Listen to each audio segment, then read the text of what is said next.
கூட்டணிக்கு வந்தாலும் வரலாறு வரல, கூட்டணியில் இல்ல.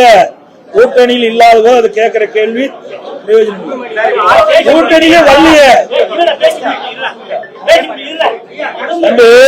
நல்லா தெரிஞ்சுக்க, கூட்டணிக்கு வந்தாலும் வரலாம் என்றுதான் நேற்று அதை பார்த்து கேட்டுக்க, வந்த அந்த கேள்வி கேளு.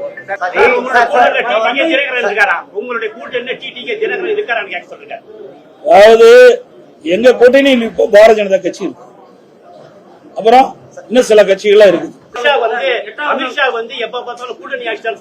கூட்டணி ஆட்சி இல்ல, எங்களுடைய கூட்டணி ஆட்சி அமைக்கணும் சொல்றேன்.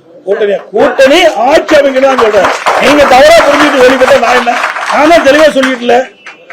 நல்லா புரிஞ்சுங்க, இந்த கட்சிக்கு யார் கூட்டணி தலைமை தாங்குது சொல்லுங்க, நீங்களே சொல்லுங்க. அப்புறம் நான் எடுக்கிற முடிவு தானே. அப்புறம் யார் முதலமைச்சர் ஆகிறாங்க, யார் ஆட்சி அமைக்குது சொல்லுங்க, நீங்க சொல்லுங்க. நாங்க நீங்க எங்களை கேள்வி கேட்டீங்களா, நாங்க தெளிவுபடுத்திட்டோம். நாங்க இருவரும் அமர்ந்து தெளிவுபடுத்தியாச்சு. அதுல இந்த கூட்டணிக்கு அதிமுக தலைமை தாங்க, அதிமுக ஆட்சி அமைக்கும். அதுல இபிஎஸ் இன்னும் உங்களுக்கு தெளிவுபடுத்தணும். வேணுமே தோண்டி தோண்டி ஏதாவது ஒரு விறுவிறுப்பான செய்தி ஊடகத்துக்கு வேணும், இந்த கூட்டணியில் ஏதாவது விரிசல் ஏற்படுத்தணும். ஒன்னும் முடியாது. தெளிவான கூட்டணி, அதிமுக கூட்டணி பிரம்மாண்டமான வெற்றி பெறும், தனிப்பெரும் ஆட்சியை அமைக்கும். சார் அந்த பாத்துக்களை விடுங்க, எங்க பந்தியிலே குறை வைக்கல, இலை ஓட்டினேன்.